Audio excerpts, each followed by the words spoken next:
Hello, ladies and gentlemen, welcome to Coin Lady channel. I hope everyone is having a fantastic day. Here, we will discuss XRP. We'll cover a broad range of topics, from banking rules to government oversight. However, let me begin with this. XRP is surging, as I mentioned in yesterday's video. When I made that video, it was up around 49 cents. Since then, it has retreated, though not nearly as far as I would have expected. Everyone wanted XRP to drop to 30 cents. Some have predicted a drop to $0. 26 followed by a sharp rebound, but as of now, the price is still above 40 cents. And that's despite a 25 BP increase in interest rates from the Fed. They appear to be carrying on in this vein. After the crucial decision to raise interest rates by another 25 basis points, Federal Reserve Chair Jerome Powell has stated that officials do not anticipate rate cuts this year. Chairman of the Federal Reserve Board Jerome Powell has stated that rate reductions are not expected this year. The statements made after Powell's assurance that inflation would rise to the Fed's 2% target were also encouraging. Truly, I have little hope that inflation will ever drop to 2%. I don't think the numbers being reported by the major media outlets are correct. The cost of gasoline continues to rise. The cost of groceries is rising. The alternative to inflation is shrinkflation, in which the size of goods decreases while their prices remain the same. Customers of other banks and the general public will pay the price for their crypto crackdown. As usual, monetary authorities fire first and demand retaliation later. Bank in Puerto Rico, Jewel Bank in the Bermuda, and Tether and FTX's Thai Deltec in the Bahamas were all mentioned by CoinDesk in an article published the week before. Withdrawing US dollars to an offshore bank account makes crypto companies and their customers less secure and potentially more susceptible to money laundering. Consequently, while these politicians are advocating for anti-money laundering around cryptocurrency, they're actively working to drive cryptocurrency out of the country. Indeed, as far as I'm aware, not even a single financial institution will deal with cryptocurrency. As a result of the decline of crypto banking in the US, many businesses are on the lookout for new banking partners. CoinDesk has contacted all of the major banks in the United States, but none of them are opening their doors to the cryptocurrency community. As a result, financial institutions are hesitant to engage with cryptocurrencies like Bitcoin and Ethereum because of the narrative that claims these digital assets are extremely risky and unstable investments. It discourages regular people from investing in cryptocurrency. Suddenly, you have interactions with people outside of the crypto community. Given the recent failure of those financial institutions, their initial comments are rendered in a cryptographic finish. Unquestionably not. You and I are both invested in cryptocurrencies, and we've been trying to convince our loved ones to join us, but they are all too scared to invest at the moment because every time they turn on the nightly news, they are fed the same tired story about how terrible cryptocurrencies are. Visa will be phased out in Indonesia as a result of Western financial sanctions against Russia. In this way, MasterCard lessened the West's hold on the global financial system. Since Indonesia doesn't want to face sanctions like those imposed on Russia, the country is abandoning Visa and MasterCard. They are tired of being enslaved by the dollar and want to be free. Because of this, BRICS is growing more influential every year. The United States is avoided by all parties. This is the final showdown. The president is sanctioning that nation, and the other nation is using the US dollar as a weapon. Then there are the politicians who insist you should stay away from cryptocurrency because it's bad for you. They are driving American innovation to its knees. I don't. Before it's too late, somebody needs to take action. According to US Treasury Secretary Janet Yellen, things are looking up for the economy. Just how many of you think that way for real? Because I fear for the state of the economy. However, she continues by saying that Janet Yellen is underestimating the severity of the banking crisis, with executives worrying that dozens more teeth are on the verge of falling out. At this point in time, we are aware that many financial institutions are on the brink of collapse. However, she's still spreading the falsehood that the banks are secure.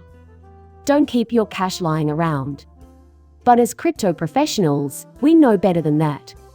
Bank accounts will never make us wealthy. They don't want you involved in crypto because of the inherent dangers. Where does that leave our monetary system? Money is lent out by them.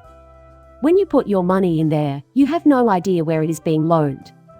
To add insult to injury, they then lend it out and make 6% while paying you less than 1% interest. Why would anyone want to do something like that?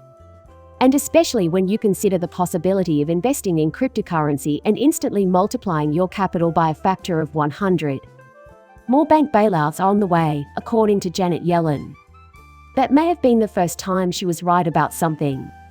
If smaller institutions experience deposit runs that pose a contagion risk, she says, similar actions may be necessary. Therefore, what do you anticipate will occur? It is likely that these financial institutions will continue to be hazardous. As a result of the confidence that the government will step in to bail them out in the event of a mortgage default, they will continue to extend credit to people who cannot afford the payments. My guess is that we're taking a much broader view of 2008 now. A growing movement in favor of creating a centralized banking system. An attempt to monitor and exert fiscal control over the American people is at the heart of the concept of digital currency. It would be counterproductive to privacy, consumer rights, and market competition. We're happy to be at the vanguard of the effort to rid Florida of Cbdc, which has no place in the Sunshine State. They are trying to get a Cbdc going by pushing all this stuff, right? However, it appears that Floridians will not be having it.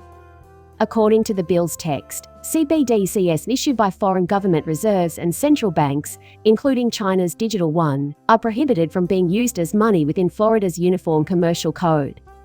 Cbdc endangers people's right to privacy and economic freedom through state-sanctioned surveillance, as well as local banks, fintech innovation, and consumer choice. And I feel that Florida is standing up and saying, listen, we already know what your game is. You are working to bring about Cbdcs by destroying the current financial system. A state's resistance is encouraging, though. I have no doubt that other states will follow suit in the future. In order to implement their new fully monitored and audited digital ID Cbdc social carbon credit system, the current financial infrastructure must be destroyed. Neo-feudalism. The vast majority of society will consist of such serfs and plebeians. Slaves with no right to privacy in the lowest security category. And both corporate feudalism and feudalism in the Middle Ages are evident. And most people will go broke because they don't trust the new financial system that's being pushed, which is inextricably linked to cryptocurrency. So who do you think would get rich if that system was implemented and Cbdcs were live through everywhere in the world? Including both yourself and I. That's why I can't stop stressing the importance of seizing this opportunity to achieve financial independence. If you don't do what I say, I'll fire you and put you on the universal basic income. Yes, you will. If you say something they don't like, they will simply cut off your access to financial resources. As a result, this is why Cbdcs pose such a threat. The DOJ continued persecution of Ripple has been criticized by the founder of a crypto law firm. This time it's Johnny Deaton speaking.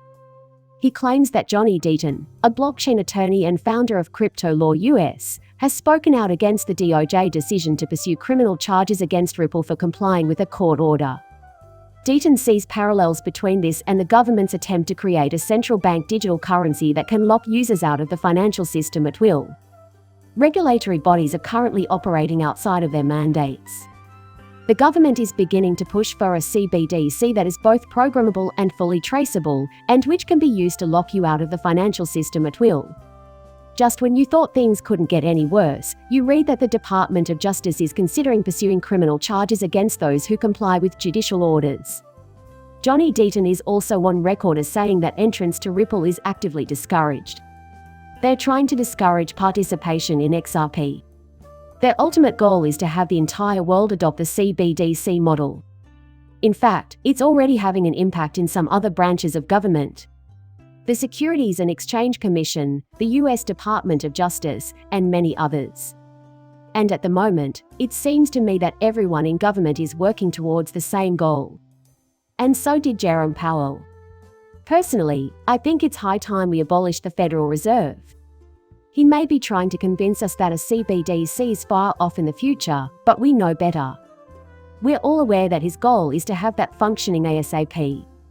CTO of Ripple, Joel Katz, offers guidance on his cryptocurrency-friendly, failing bank. He continued.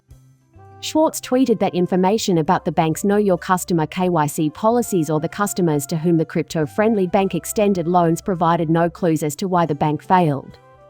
With the SVP going bankrupt, he added, anyone who keeps uninsured funds on deposit with an insolvent bank is not a bright person, effectively urging users to withdraw their money from the insolvent bank.